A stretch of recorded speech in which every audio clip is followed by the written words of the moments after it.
Hey everybody, Mel out here with Kevin now, and we are now on the section of the project which is the Kalash Spur disaster. This is the section that Underhill always did as propaganda and said this is the only thing that we wanted out of the water, is this is the smallest portion of the project right here.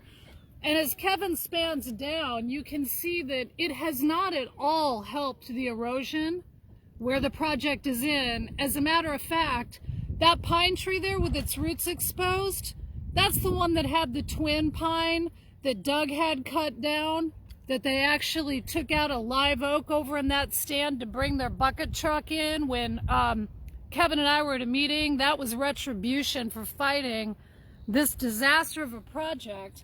Now, take it back up to the grasses. The county is going to say that these grass beds are the result of this project.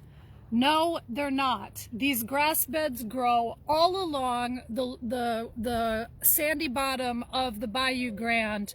They do not need this project to grow behind. As a matter of fact, they are just as thick in that cove area that's just past this project, has the same grasses.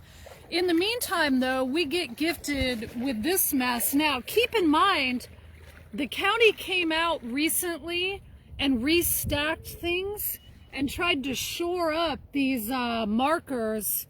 This was very recent. What, within the last couple of weeks, Kevin? Month and a half. Okay, Kevin says a month and a half. They were over here sort of doing what they could, because I think the county thinks that we endlessly watch this section of the project. Actually, we're all over all of the shoreline all the time. So Kevin, pan along where it's all the bags are breaking open and the shells are not just at the base of the back of this project, but they're intermixed with the grasses in front of it, and then they come, the water pulls them all the way down. Watch out, oh shh, buddy, watch out, watch out. So here's a shell. The water's a little bit murky now, so it's harder to see them, but there are little clusters of shells. Here, Kevin, right here. Nope, sorry, that's wormholes. We'll run into them, don't worry. Well, you can see right here. There's... Yeah, but they're in a line back there as well. We'll get that in another video.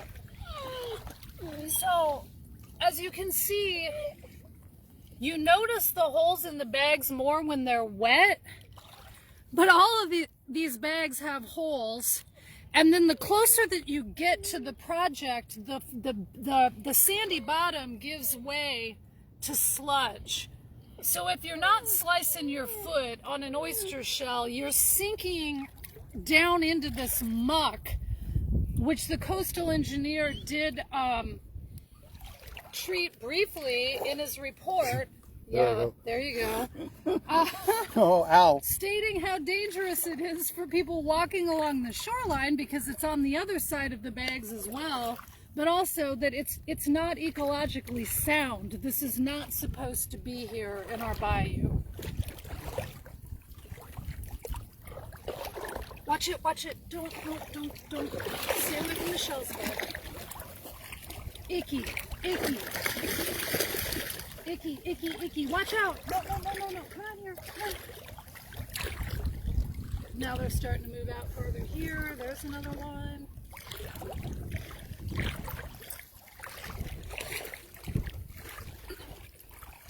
The really sad thing is that back when I used to swim out here every day as an outdoor swimmer, there were giant schools of pinfish all along this shoreline. You'd swim through them and it would just seem like it would go on, you know, for 1/10 of a mile. You see all this sea life? There ain't nothing.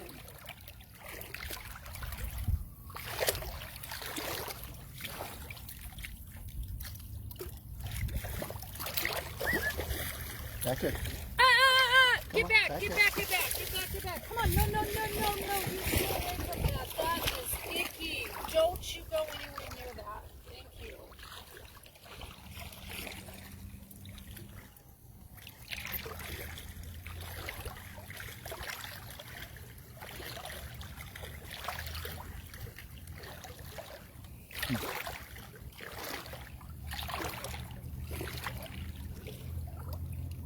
There's just so many like this. Oh, this looks healthy, doesn't it? What's that crap attached to our seagrass? Yum! And by the way, what you're seeing is, of course, the wrong bags were used for this project. They just used the cheapest bags. They're supposed to be environmentally friendly, but they're not. In that they're supposed to not decompose like this, but they seem like they have some type of petrochemical in them of some sort from the way they burn. We're not sure yet. I have a public records request that should give the receipt or the invoice and the purchase order on what these bags are, and there should be a code on there that will tell us at long last what kind of bags these are exactly. But the reason that all of the project had to have this non-indigenous rock, this is rock made up of stuff that should not be in our bayou. Just any old gravel cobblestone that they threw into these bags. They had to come take the top layer off of this project altogether and throw these rock bags down on top of it because the project kept falling over every time there was, you know, wave activity. Of course, they spread it around that Kevin and I were out here vandalizing the piles, so I don't know, maybe this will finally put an end to that rumor, because I think we'd be hard pressed to come out here and create this mess. And the other thing that's really sad about this is that there's calcification now all over these bags, which have also degraded from whatever material they originally were. And the bags themselves are very sharp. So the other day when I was picking up a bag off the shoreline where it had drifted into, I was being careful not to get my hands anywhere near the shells, but the damn bag scratched into my wrist because it's sharp. So then we got to come home and do the, you know, we don't do the Underhill iodine and alcohol solution. We do what reasonable people do. Buddy, stay away. Stay away. Come on here. Come on here. Good job. Good job. Oh, that bag's looking nice there at the end of that pile, isn't it? Look at the deterioration there. And a couple of bags missing from the front of the pile. Looks like even one of the rock bags may be missing, unless they just didn't bother to put one there. Here we go.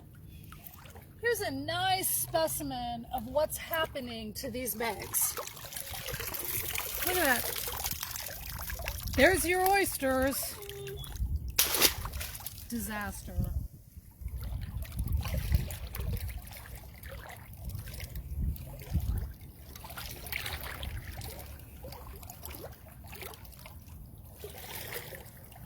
Amos, get your paws away from this stuff. Come on, come on. Footing's really treacherous right now. Yeah. It's worse on the other side.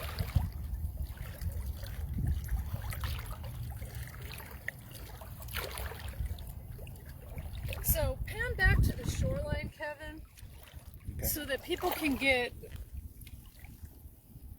an idea of not only has the erosion gotten worse, and the coastal analysis makes very clear why it's done that and the multiple ways that this project is accelerating our erosion on the shorelines, as anybody with eyes in their head could see, evidenced by the lone pine tree that's left from the one the county cut off of it. Had an interesting conversation with the actual person who cut that tree down on Facebook a few months ago. That was bizarre.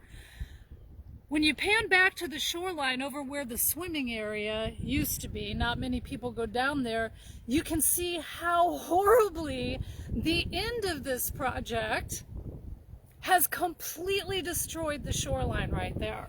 To the point that now where the back ledge is, the sort of upland erosion points, as opposed to what it's doing to erosion in the near shore, is that all of the Indian artifacts that the county ignored when they checked the box on the permitting application saying this is not a historical area, therefore did not warrant any marine archaeology, because I guess, you know, Indian activity and the fact that Gibbs Point was, you know, active during the Civil War and even had troops stationed on it doesn't warrant historical activity in the county's mind.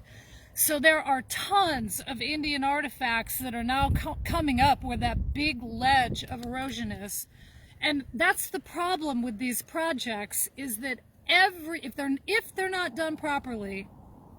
Now, Kevin made a comment on the last video about the NAS Pensacola project, and I want to be clear, that's a good project as long as it maintains diligent citizen oversight so that Chips Kirschenfeld cannot get up to his usual tricks. Because Kevin kept saying staff.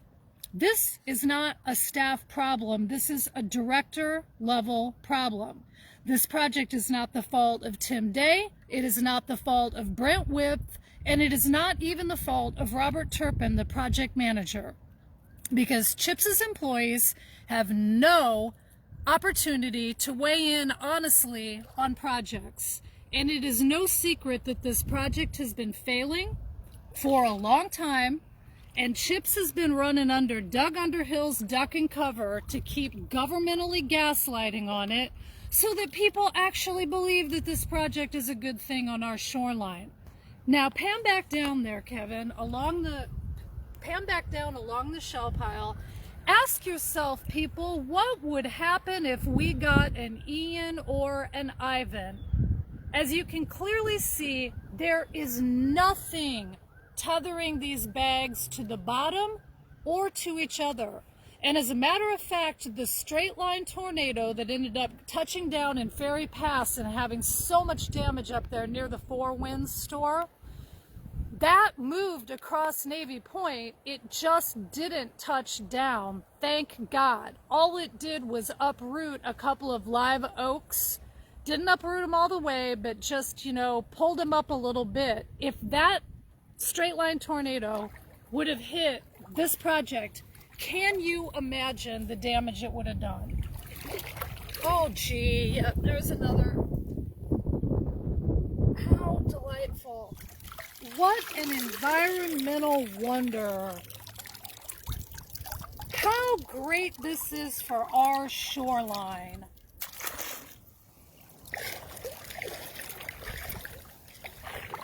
So even though the county came through here, Kevin remembers a month and a half ago, and sort of tried to pick up the biggest part of their mess, it doesn't matter because there is nothing that can be done to fix this project.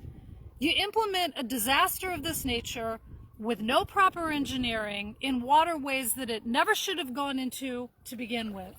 This type of living shoreline is not supposed to be conducted in high energy water bodies, which anyone who is familiar with this side of the Bayou Grande knows that's what we're standing on. It's placid today.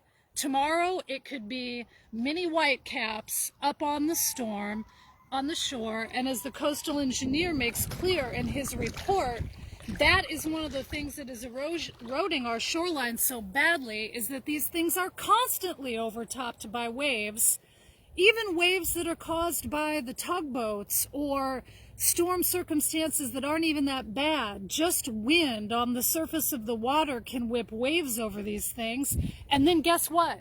They can't get out. All of that energy is trapped behind these bags, and so it's got to find some place to go.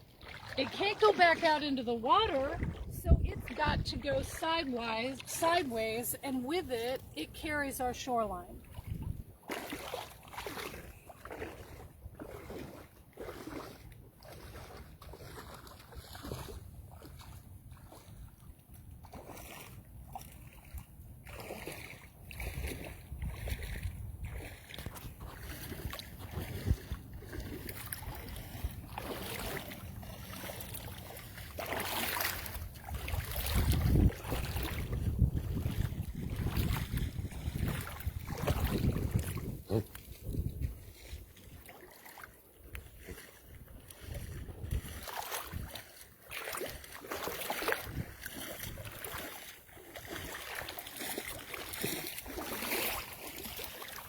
as Kevin mentioned in another one of the videos, his prior video,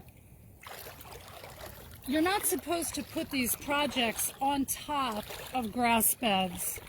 And although this segment was not the worst for placing it on dormant seagrasses, it still did slam down on some seagrass that was dormant and killed it, which is federally a big no-no. So Kevin, can you span to the break in the two projects?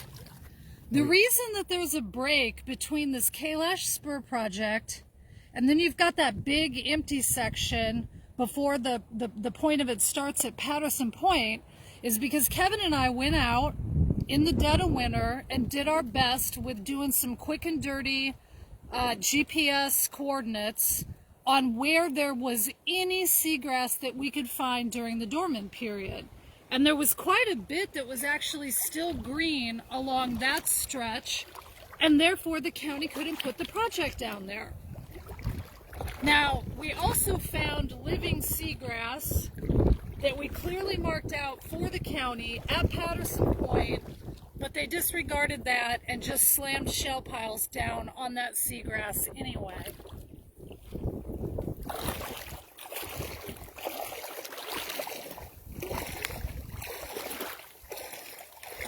So here you go. I mean, just like the rest of the project, daily we try to walk through and pick up the worst of the worst and toss it into bushes or pull it up in case a kid's foot hit it. Because remember folks, Ian is pulling the water out just a bit right now, and we aren't even at low tide right now, but just imagine, these things are usually underwater, or at least they're underwater a good deal of the time, and then when we head into the winter period and the tide gets lower, the majority of the project for long stretches of time just sits baking in the sun. Smells great then too. Oh, here we go. Oh, that's one that should be here. We'll leave him.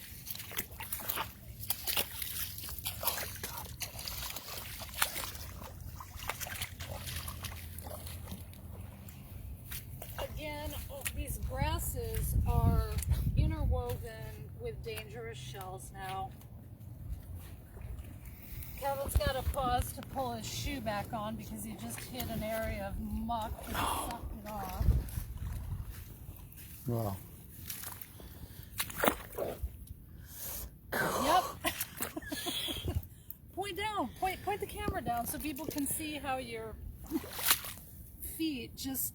There you go. Well, I found a solid spot. But problem is as my foot goes down, I feel the oysters scratching on the sides of my feet.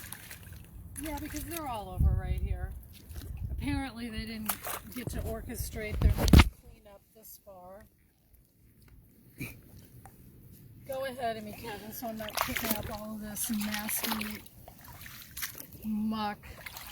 Just ruined the most beautiful shoreline of any bayou in this area. Oh, here. Look. Look at that. I just hit a hole of muck.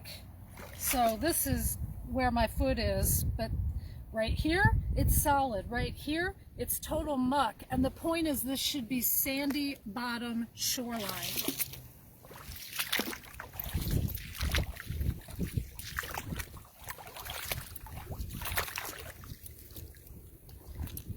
More shells. Everywhere my foot goes, I know, they're all over the place. there's shells.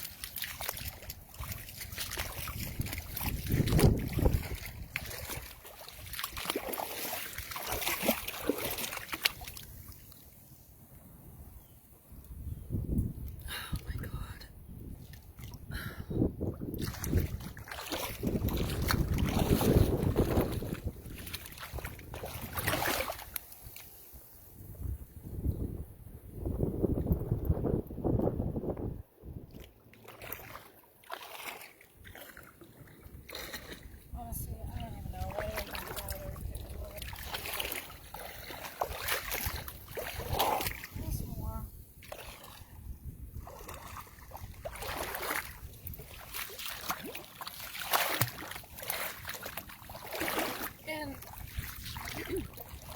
Can you turn again to where people swim, Kevin? So keep in mind, this was a really treasured. This is a cove, a little, not a cove, but a little beach area where people used to keep their children safe because it's so shallow. And it's a really beautiful little area, very pristine. But look at what is happening to the erosion. Let's go up there, Kevin, and see.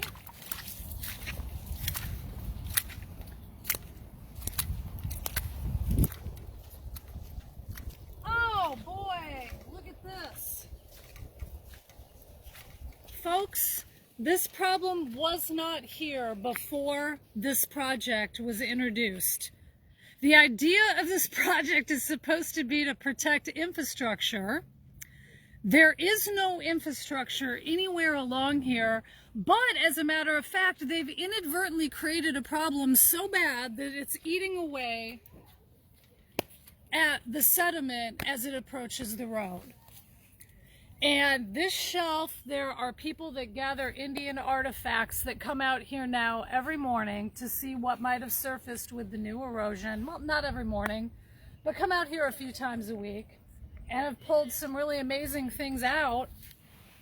Non-historical Indian artifacts.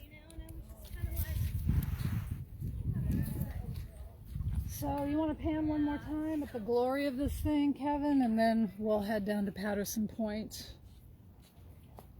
There we go. That's Gibbs Point all the way across the way. What Kevin's panning to is the area of the project where he was just filming before.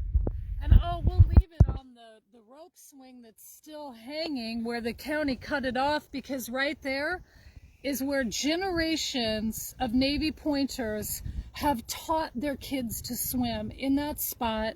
And there was a rope swing there from time immemorial, and when the county came and slammed this project down, they cut the rope swing, but only halfway, you know, so we could remember what we lost.